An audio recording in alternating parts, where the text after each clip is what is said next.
ಮುಂಚೆ ಪಪ್ಪ ಬನ್ನಿ ಬನ್ನಿ ಬನ್ನಿ ಬನ್ನಿ ಪಪ್ಪ ಪಪ್ಪ ತಗೊಳ. ಇದು ನಿನಗೆ. ಪಪ್ಪ ಇದು ಫುಲ್ ನಮ್ಗೆನಾ?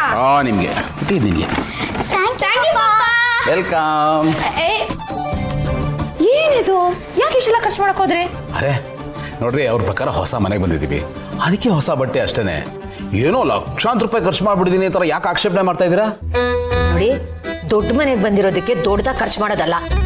ಅಲ್ಲ, ಬ್ಯಾಂಕ್ ಬ್ಯಾಲೆನ್ಸ್ ಮುಂಚಿನ ತರ ದೊಡ್ಡದಾಗಿಲ್ಲ, ಅದಕ್ಕೋಸ್ಕರ ಇನ್ನೂ ತುಂಬಾ ಶ್ರಮ ಪಡ್ಬೇಕು ನೀವು.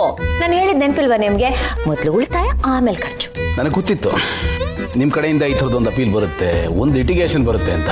ಮೇಡಮ್, ಅದು ಹೋಲ್ಸೇಲ್ ಅಂಗಡಿನಲ್ಲಿ ಹೋಲ್ಸೇಲ್ ರೇಟಲ್ಲಿ ತಂದಿರೋದು. ಎಲ್ಲ ರೀಸನಬಲ್ ರೇಟು. ನೋಡೋದಕ್ಕೆ ಜಾಸ್ತಿ ಅನ್ಸುತ್ತೆ, ಎಲ್ಲ ಬೆಲೆ ಕಡಿಮೆನೆ. ನೀವು ಸುಮ್ಮನೆ ಇಷ್ಟೊಂದೆಲ್ಲ ಖರ್ಚು ಮಾಡಿದ್ದೀರಾ ಅಂತ BP ರೈಸ್ ಮಾಡ್ಕೋಬೇಡಿ. ಎನ್ನದು ಎಲ್ಲ ಡಿಸ್ಕೌಂಟ್ ರೇಟಲ್ಲಿ ತಂದಿರೋದು. ತಗೊಳ್ಳಿ ಬಿಲ್ಲು. ಬಿಲ್ಲು ತಂದಿದ್ದೀರಾ? ಅಯ್ಯೋ ಗೌತಮರೇ, ಮುಂಚೆ ಅಂದ್ರೆ ನೀವು ಪ್ರೈಸ್ ಟ್ಯಾಗ್ ನೋಡ್ತಿರಿಲ್ಲ, ಬಿಲ್ ನೋಡ್ತಿರಿಲ್ಲ, ಬರೀ ಸ್ವೈಪ್ ಮಾಡೋದು ಇಲ್ಲ ಸ್ಕ್ಯಾನ್ ಮಾಡೋದು ತರ್ತಾ ಇರೋದು. ಇವತ್ತು ಬಿಲ್ ತಂದಿದ್ದೀರಾ, ಏನ್ ಹೇಳ್ಬೇಕಂತ ಗೊತ್ತಾಗ್ತೀರಾ? I am so proud of you. ಕಾಲಾಯ ತಸ್ಮೈ ನಮಃ ಅನ್ಬೇಕು ಅಷ್ಟೇ. ಹೌದು ಭೂಮಿಕಾ, ನನಗೆ ಕಾಲ ಎಲ್ಲನೂ ಕಲಿಸಿದೆ.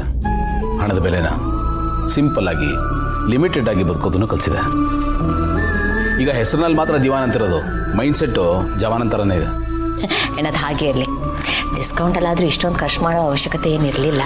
ನೋಡಿ, ನಾನು ಏನಕ್ಕೆ ಹೇಳ್ತಿದ್ದೇನೆ ಅಂದ್ರೆ, ಮಕ್ಕಳಿಗೆ ಅಪ್ಪ ಅಮ್ಮನ ಕಷ್ಟ ಸ್ವಲ್ಪ ಆದ್ರೂ ಗೊತ್ತಾಗಬೇಕು. ಅತಿಯಾಗಿ ಮುದ್ದು ಮಾಡಿ ಅವ್ರನ್ನ ಹಾಳು ಮಾಡೋದಲ್ಲ. ನೀವು ಹೇಳೋದು ಕರೆಕ್ಟು. ಮಕ್ಕಳಿಗೆ ಬಯಸಿದ್ದೆಲ್ಲ ಸಿಗಲ್ಲ ಅನ್ನೋದು ಗೊತ್ತಾಗಬೇಕು. ಡಿಸಪಾಯಿಂಟ್ಮೆಂಟ್ನ ಹೇಗೆ ತಗೊಳ್ಳೋದು ಅನ್ನೋದು ಅವ್ರಿಗೆ ಗೊತ್ತಾಗಬೇಕು. ಕರೆಕ್ಟ್. ಆದರೂ ಇದೊಂದು ಸರ್ತಿ ಏನೋ ಅನ್ನಿಸ್ತು ತಂದ್ಬಿಟ್ಟಿದ್ದೀನಿ. ಬಿಟ್ಬಿಡ್ರಿ, ಒಳ್ಳೆ ಕ್ಲಾಸ್ ಟೀಚರ್ ಥರ ರೆಡಿ ಇರ್ತೀರಾ, ಕಾಯ್ತಾ ಇರ್ತೀರಲ್ಲ ಕ್ಲಾಸ್ ತಗೋಬೇಕು ಅಂತ. ಈಗ ನೋಡಿ, ನಾನು ಅವ್ರಿಗೆ ಗಿಫ್ಟ್ ಕೊಟ್ಟ ತಕ್ಷಣ ಅವ್ರು ಎಷ್ಟು ಖುಷಿಯಾಗಿದ್ರು, ನಗ್ನಗ್ತಾ ಇದ್ರು. ಆ ಖುಷಿಗೆ ನಗುಗೆ ಬೆಲೆ ಕಟ್ಟಕ್ಕಾಗುತ್ತಾ? ಅವ್ರ ಖುಷಿಲೇ ಅಲ್ವಾ ನಮ್ಮ ಖುಷಿ ಇರೋದು. ಇದೊಂದು ಸತಿ ಬಿಡ್ರಿ. ಸರಿ, ಓಕೆ, ಬಟ್ ಇದೇ last final. Okay okay madam. ಸರಿ, ನೀವು ಹೋಗಿ ಫ್ರೆಶ್ ಅಪ್ ಆಗಿ ನಾನು ಕಾಫಿ ತರ್ತೇನೆ.